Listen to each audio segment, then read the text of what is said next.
Morning friends, welcome to PK study. आज हम discuss करेंगे 20 मई के इम्पोर्टेंट करंट अफेयर्स को।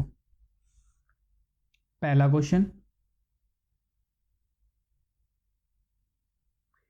किस देश ने चक्रवाती तूफान का नाम अम्फान रखा है? इराक, इजराइल, थाईलैंड या बांग्लादेश? अम्फान रखा है, ये क्या है? चक्रवात है। तो किसने रखा था? थाईलैंड ने रखा था इसका नाम। दूसरा, ये तूफान किस किस जगह से टकराएगा जहां पर चेतावनी घोषित की गई है कि समुद्र के आसपास लोग ना जाएं, नाव लेके ना जाएं? तो ये तूफान की चेतावनी कहाँ कहाँ घोषित की गई है? वेस्ट बंगाल, उड़ीसा और बांग्लादेश के तट से ये तूफान टकराएगा, जिसकी स्पीड अप्रॉक्स कितनी बताई गई है वैज्ञानिकों के द्वारा? 200 किलोमीटर पर आवर तक हो सकती है। तो अभी कौन सा तूफान आएगा? एम्फन तूफान बांग्लादेश, उड़ीसा और वेस्ट बंगाल के तट से टकराएगा। और ये नाम किसके द्वारा रखा गया था? थाईलैंड के द्वारा। नेक्स्ट क्वेश्चन,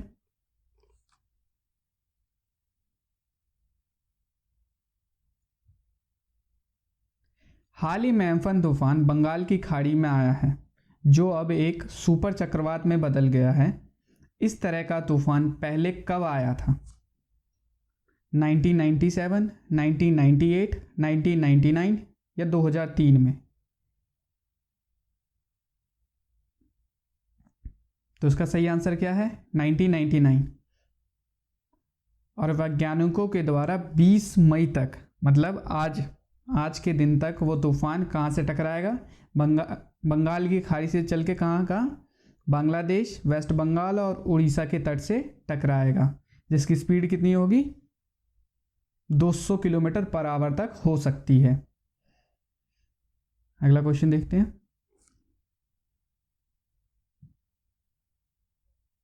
हाल ही में किस राज्य सरकार द्वारा चरण पादुका पहल की शुरुआत की गई है?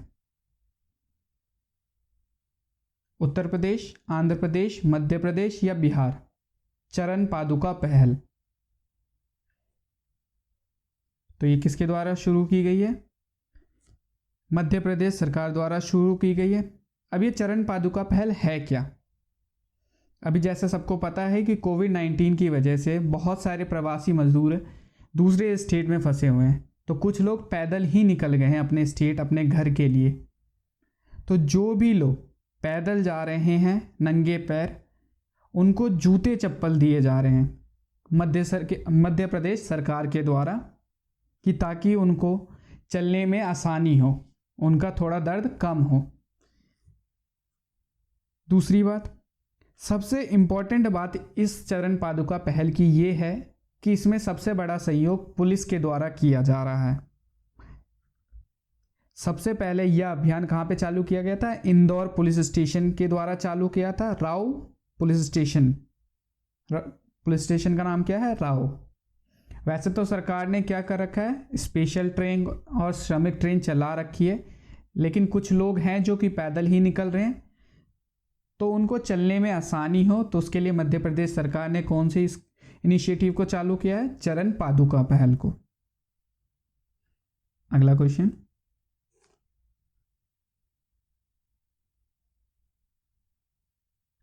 हाल ही में कितने शहरों को 5 स्टार रेटिंग के साथ कचरा मुक्त शहर घोषित किया गया है?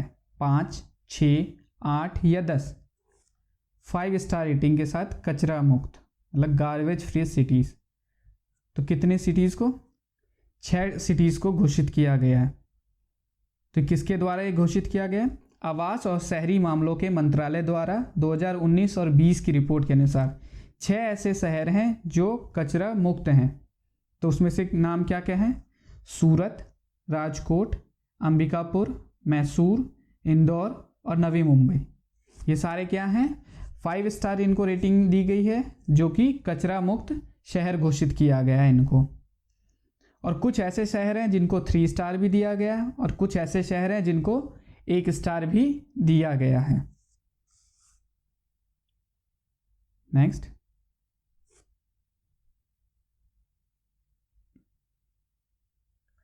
हाल ही में जारी रिपोर्ट के अनुसार कौन सा देश वैश्विक ऊर्जा सूचकांक में पहले स्थान पर है? स्वीडन, स्विट्जरलैंड, फिनलैंड या इंडिया?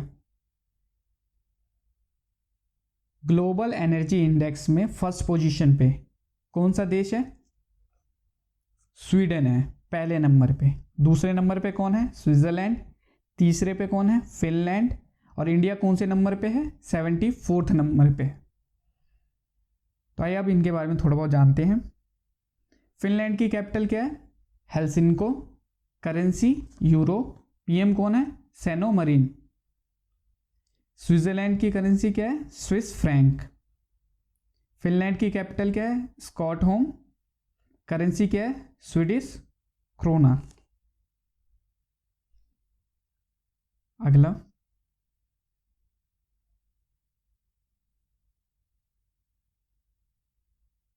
इकतीस मई तक के लिए किस राज्य सरकार द्वारा गुजरात, केरल, तमिलनाडु, महाराष्ट्र से आने वाले लोगों को अपने राज्य में प्रवेश करने पर रोक लगा दिया गया है? कर्नाटक, बिहार, हरियाणा या वेस्ट बंगाल? इनमें से किस राज्य ने 31 मई तक के लिए इन राज्यों से गुजरने के लिए बाकी राज्यों पर बैन लगा दिया गया है प्रवासी मजदूरों पर? गुजरात, केरल, तमिलनाडु, महाराष्ट्र।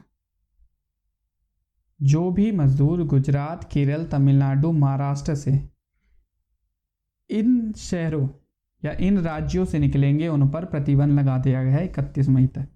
तो इसका सही आंसर क्या होगा? कर्नाटका। कर्नाटका ने 31 मई तक के लिए कोविड-19 की महामारी को अपने राज्य में ना फैले इसलिए गुजरात, केरल, तमिलनाडु, महाराष्ट्र से आने वाले प्रवासी मजदूरों पर कर्नाटक में एंट्री को बैन कर दिया है, मतलब प्रतिबंध लगा दिया है।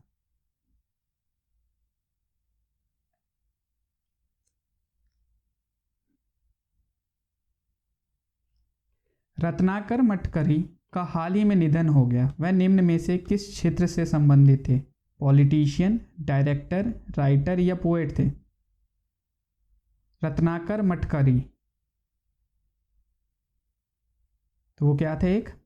एक राइटर थे, मराठी राइटर थे। ये एक तरह से डायरेक्टर और प्रोड्यूसर भी थे। इन्हें national film award for best feature film Marathi का भी अवार्ड मिला है। तो अगर इसका आंसर हम कहें तो ये राइटर भी थे, डायरेक्टर भी थे और एक प्रोड्यूसर भी थे। तो इसका सही आंसर क्या होगा? बी और सी दोनों हो सकते हैं, लेकिन ऑप्शन में ऐसे नहीं दिया रहेगा। तो रत्नाकर मटकरी एक डायरेक्टर, राइटर भी थे। अगला क्वेश्चन,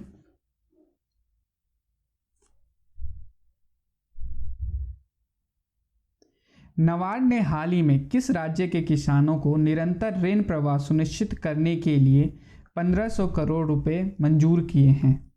हरियाणा, पंजाब, उत्तर प्रदेश या तेलंगाना? नाबार्ड ने हाल ही में किस राज्य के किसानों के लिए 1500 करोड़ रुपए की मंजूरी दी है? तो इसका सही आंसर क्या होगा? पंजाब के लिए। अब नाबार्ड क्या है? National bank for agriculture and rural development, जिसका शॉर्ट फॉर्म क्या है? नाबार्ड है। हेडक्वार्टर कहाँ पे इसका? मुंबई में। फॉर्मेशन ईयर है 1982 और चेयरपर्सन कौन है अभी? हर्ष कुमार भनवाला। अगला क्वेश्चन देखते हैं।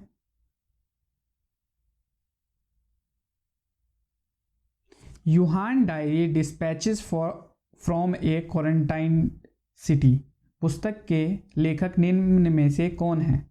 Fang Fang, Michelle Berry, Jung Chang या option A and B? Wuhan diary dispatches for quarantine city, सबसे पहले कोरोना वायरस कहाँ से फैला था? यूहान सिटी से ही फैला था। तो उसी के ऊपर एक पुस्तक लिखी गई है जिसमें बताया गया है कि यूहान में जब लॉकडाउन चालू हुआ था तो कैसे लोगों को तकलीफ हुई थी या उन्होंने कैसे सामना किया था। तो किसके द्वारा लॉन्च किया गया है? फैंग फैंग और मिशेल बेरी के द्वारा लॉन्च किया गया है। ये हैं फैंग फैंग और ये है मिशेल बेरी। इन दोनों इस पुस्तक के लेखक हैं। इंडिया में भी इस पुस्तक की ई बुक लॉन्च की गई है, मतलब ऑनलाइन आप इस बुक को पढ़ सकते हैं।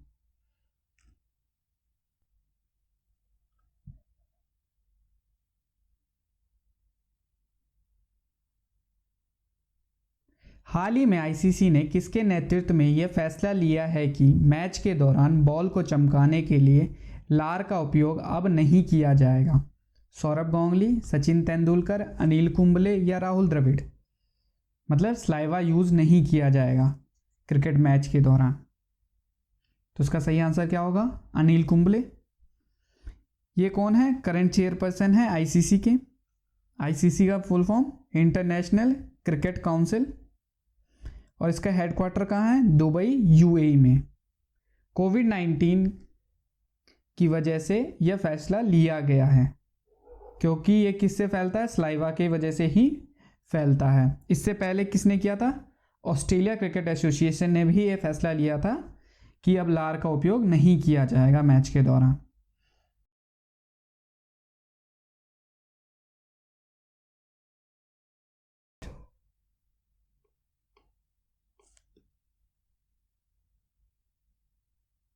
भारतीय सेना द्वारा कितने समय के लिए टूर ऑफ ड्यूटी को लागू किया जाएगा?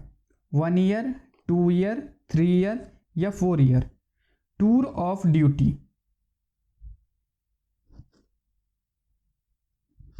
तो इसका सही आंसर क्या होगा?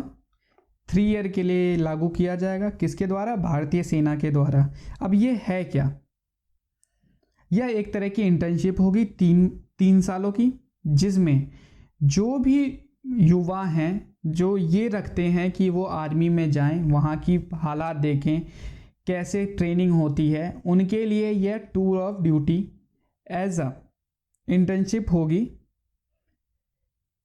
ठीक है। इससे क्या होगा कि जो बेरोजगारी आएगी, अभी कोविड-19 की वजह से जो भी बेरोजगारी आई है उसमें थोड़ी कमी आएगी, और युवा ये सीख पाएंगे कि इंडियन आर्मी कैसे रहती हैं, वहाँ पे उनके क्या क्या ट्रेनिंग होती है, इन सब के बारे में उनको जानकारी मिलेगी। तो उसी को हम क्या कहते हैं? टूर ऑफ ड्यूटी कहते हैं।